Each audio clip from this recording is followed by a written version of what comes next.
I've talked a million times about wanting to be an actor, professional actor, before I got into this business. But I never thought about doing it in the sense that I'd be in the motion pictures. I was more interested in stage acting and did a lot of it.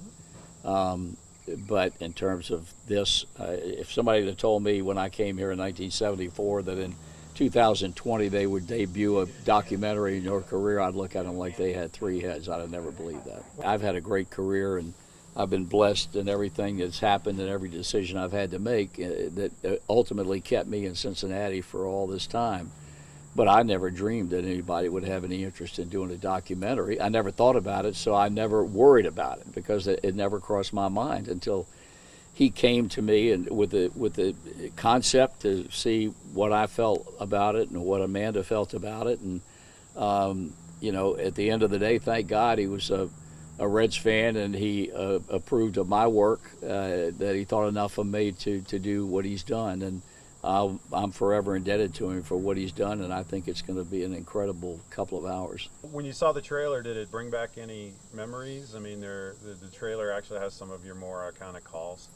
And is there any one that sticks out that you're hoping to see? Well, people ask me all the time, what are your favorite calls? And the ones that are so obvious, Pete's record-breaking hit, Seaver's only no-hitter, Tom Browning's perfect game, Griffey's 500 and 600th home runs. The one that I probably liked better than any of them was a home run that Jay Bruce hit against Houston in the bottom of the ninth in 2010 to send them into the postseason. The Griffey 500th home run. The other ones are calls that, and I forgot to mention Henry's tying Babe Ruth record 4 batters into my career in 1974. But I think guys that are in we have the same occupation, and you know that you're approaching something that could be huge as far as a history, in my case, of baseball is concerned. The biggest hope is you don't screw it up, because whether you do or you don't, chances are you're going to have to live with it and listen to it for the rest of your life. I can think back on the Griffey 500th home run. It was meant to be, because it was on Father's Day in St. Louis, and his dad was there, and his family members were there, and he rose to the occasion and made it an especially memorable day for he and his whole family by hitting the home run off Matt Morris. And 600th home run, somewhat lesser, because it was in Miami before about 18 people, I think. There weren't a whole lot of people in the ballpark that night when he hit his 600th home run, so it was only a big deal to us. But I've been fortunate. I really have. When I hear my calls now, I don't cringe, because I think they flowed pretty well, and I'm grateful for that. If I need a personal legacy, and that would be it. I can't imagine anything else that could fulfill a desire as far as your family is concerned, your grandkids, their kids, to look back and watch the old guy who for 46 years broadcast big league baseball and was reasonably successful at it. But what my main hope is that it becomes a successful venture for Terry more than anything. What's your take on the current state of sports broadcasting and the ability of, or a lack of ability of, an announcer to speak their mind? Well, my last year after I'd announced that I was going to retire in January of 19, people would come up and say, there'll never be another broadcaster like you, as a way of complimenting your career. The fact of the matter is I don't think there will. And it's not because of my ability or anything that set me apart from all the other guys that have come before me and talented guys that will come after me. It's because there will never be another guy in my position to have the freedom that I had. I'm very concerned about the industry, and it transcends all sports, the NBA, the NHL, the NFL. If you're a club announcer, and to a lesser degree if you're a network announcer, but I think it certainly can apply to them also, although they would inherently have more freedom than a club announcer has.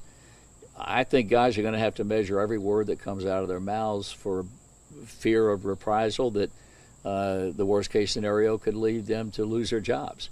In the last 3 or 4 years, there have been a couple of NBA announcers that lost their jobs through no great crime, so to speak, in quotation marks, that they committed by making a critical comment on the air about their team or a player or players, but said things that did not sit well with ownership of the club, and so they let them go.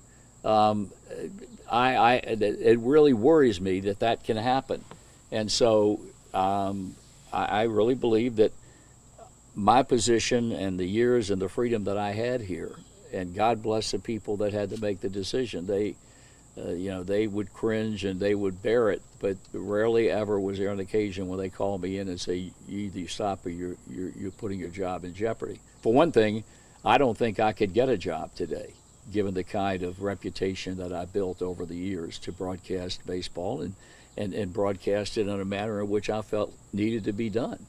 I don't think a guy would have a chance in hell of getting a job like I had today. The one person among all the people, when I made the announcement, the one person that felt it would never happen, in fact, 24 hours before September the 26th last year, Tom Brennaman was convinced that I was going to say, "You know what, I can't walk away."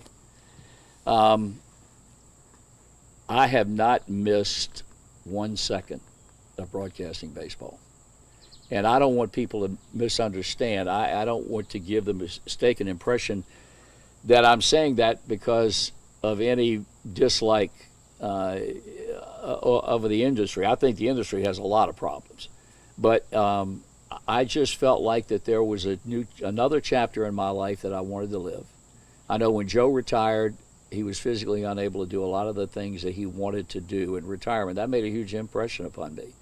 And so I felt like then, not knowing when I was going to do it, but I felt I was going to do it at a time when I could walk away on my own terms, and I could do it while I still was healthy and I was still on top of my game. And I think I fulfilled personally all three of them. We're dealing with the same things that everybody else is dealing with, and I'm in the highest risk category there is because of my age. And but I was a prisoner in this house for 2 months, and finally I woke up one morning and told Amanda my better days are behind me, and I am not going to allow this to dictate how the rest of my life is going to go.